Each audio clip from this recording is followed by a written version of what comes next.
Hello, this is Alex from phpacademy.org and this is a video for the new Boston.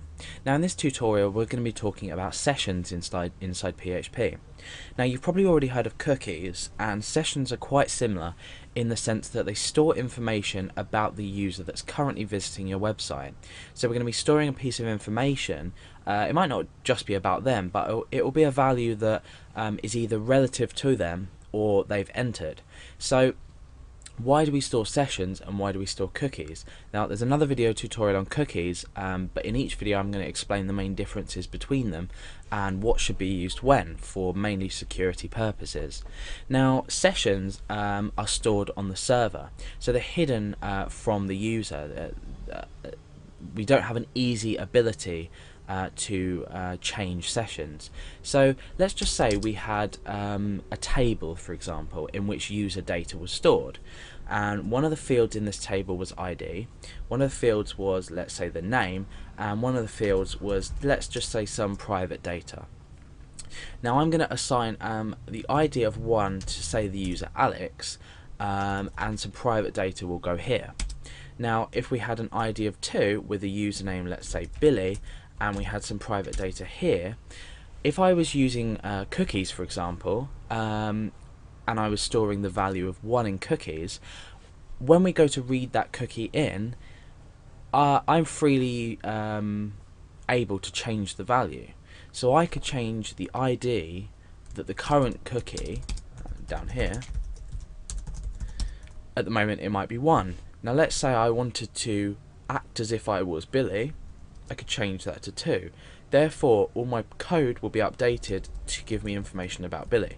So if that doesn't make sense, it will make sense on later examples, but for now you need to understand that with sessions they're a lot more secure.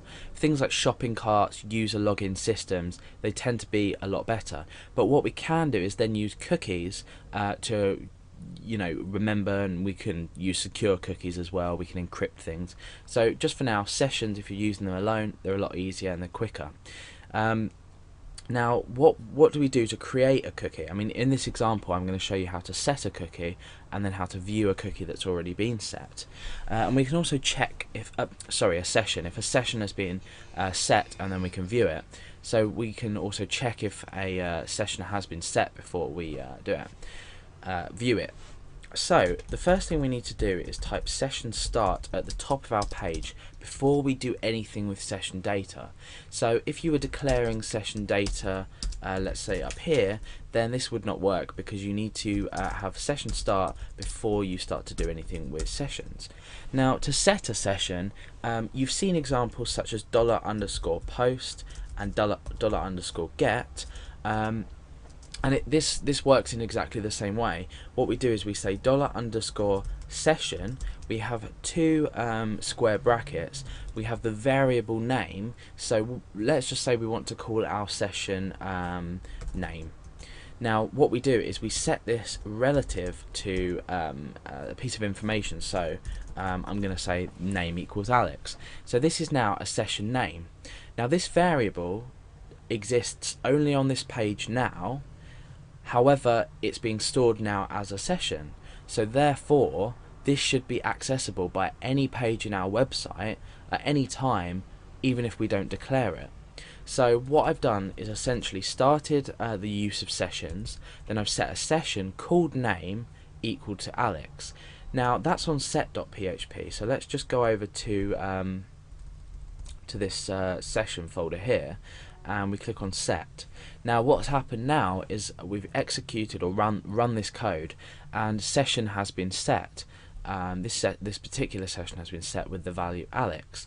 So what happens on view.php when we want to return this data to the user?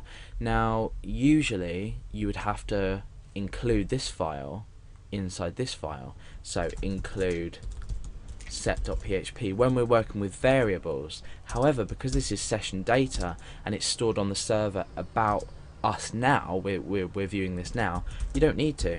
So session start, make sure you include that in even when you're reading back variables, session start.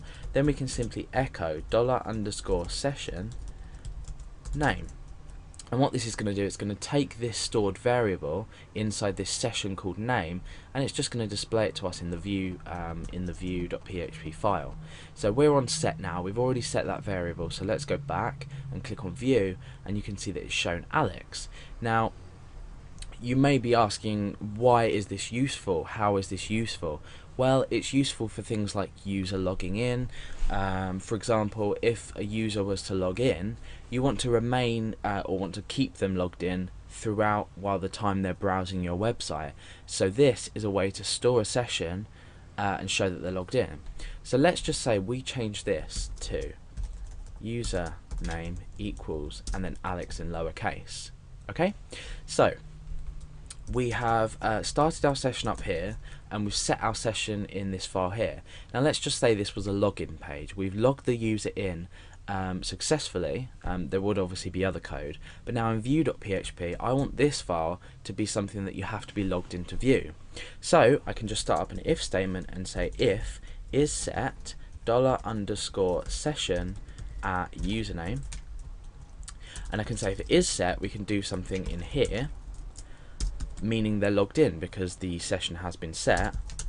Otherwise, echo please log in. Now here I can say echo welcome. Then what I can do is I can maybe do a comma, then concatenate on $_session username. You could store this in a variable here if you wanted to make it a lot easier to use later on, but just for now I'm going to show you it this way so you can understand. So at the moment we don't have a session variable called username set. So if we go to this view.php page and refresh, you can see it says please log in. Now if we go back to our other file set.php, what we've done now is we've set our username session data, and that's equal to Alex. So the result we should achieve when we go on view.php is that we check if the session exists, and it does, so we're going to echo welcome, comma, and then the user's name. So if we click on view, you can see that that's exactly what we get, and it says welcome Alex. So you can see now how simple it is in actual fact to create some kind of login and register system. Obviously these are the very or these are just a minor part of the registration and login system itself. However, later on things like that are a lot easier to pick up when you have these types of fundamentals. So that's sessions in PHP.